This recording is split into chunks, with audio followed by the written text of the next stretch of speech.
நல்லா அடிக்கும்.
வாங்க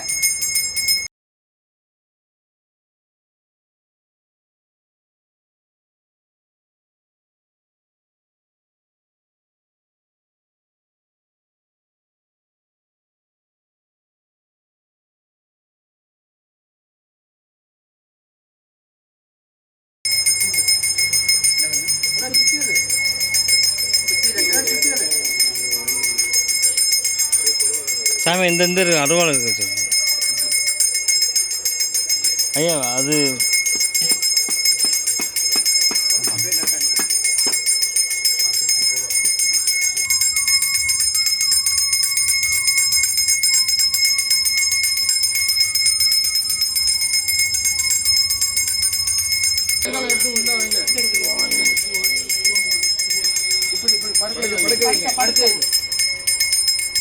நீங்க வாங்கி வச்சுங்க, எடுத்து மட்டும் கொடுங்க.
நான் கொடுத்துருங்க. இப்போ வந்து இந்த கொலோட பருப்புக்கு கீழே 4 அடி, இதுக்கு தரையிலேருந்து 3 அடி உயரம், ப்ரெஸ் மட்டம் மொத்த உயரம் 7 அடி. தரையிலேருந்து கீழே 4 அடி, கீழே 4 அடி, அதுலேருந்து இந்த தரமட்டத்துலேருந்து மேலே 3 அடி ப்ரெஸ் மட்டம். எல்லாமே ஃபுல்லாக கருங்கல் கட்டுக்கல் கட்டுக்கல் கட்டுக்கல். அதுக்கு மேலே வந்து ப்ரெஸ் மட்டம் முடிஞ்சு 2 அடி இந்த சாமி செலவு வைக்கிறவங்கள உள்ள அதுக்கு வந்து டிசைனில் வரும், நம்ம கல்லில் வரும், பஞ்சாங்க வரியில் வரும். அதுக்கு மேலே வந்து மொத்த உயரம் வந்து 11 அடி ஒரு அங்கலம். அந்த பேஸ் மட்டத்தில் இப்போ ப்ரெஸ் மட்டத்துலேருந்து மொத்த உயரம் பஞ்சாங்க வேலை தான் எல்லாமே. அது ஒரு உள்ள உள்கூடுங்க. உள்கூடு இதே இருக்கிற அளவு 6 கார். 6 கார். கால்புறா வந்து 8 கட்டு. 6 கார் வைக்காமல் கொஞ்சம் எக்ஸ்டெண்ட் பண்ணி வச்சுங்க.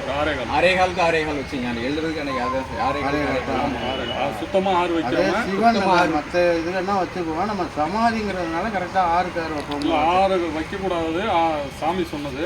6 தாண்டி கொஞ்சம் வைக்க. சரி, ஒரு 6 6 1 6 1 வச்சுக்குவோம். 6 1 2 6 ரேஞ்சு. சரி, அப்படி வச்சுக்குவோம். மொத்த ஃபஸ்ட்டு வரி வைக்கிறது வந்து 9 அடி வரும்.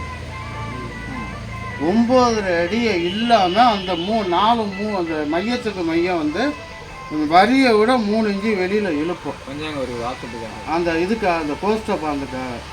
அப்போ மொத்த சித்திராவணத்தோட அவுட்ரு எவ்வளோ வேணும்னா 10 அடி உரங்களும் வந்துடும்.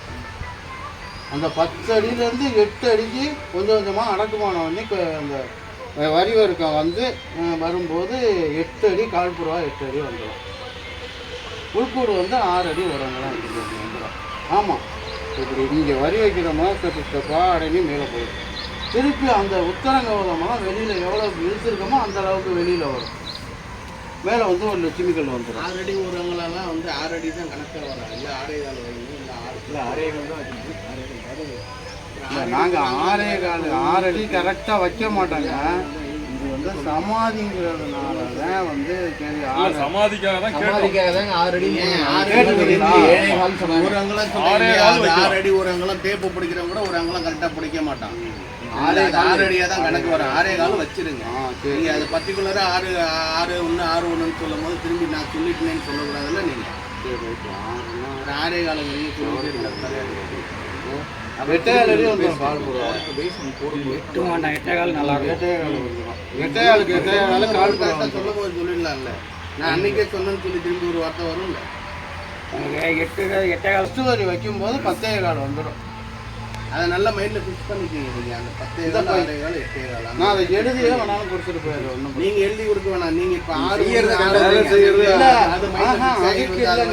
இப்போ வந்து நம்ம கரெக்டாக 6 அடி வைக்க மாட்டோம். இருங்க, செய்கிற வேலையை இப்போ சொல்றத தெளிவாக செய்யணும். நான் வச்சுட்டேன் மாற்ற முடியாதுன்னெலாம் சொல்லக்கூடாது. மாற்ற முடியாதுங்கிற வார்த்தையே வரக்கூடாது. நாங்கள் எல்லாத்தையும் பிடிச்சி திரும்பி பண்ணுங்கன்னு சொல்லுவோம்.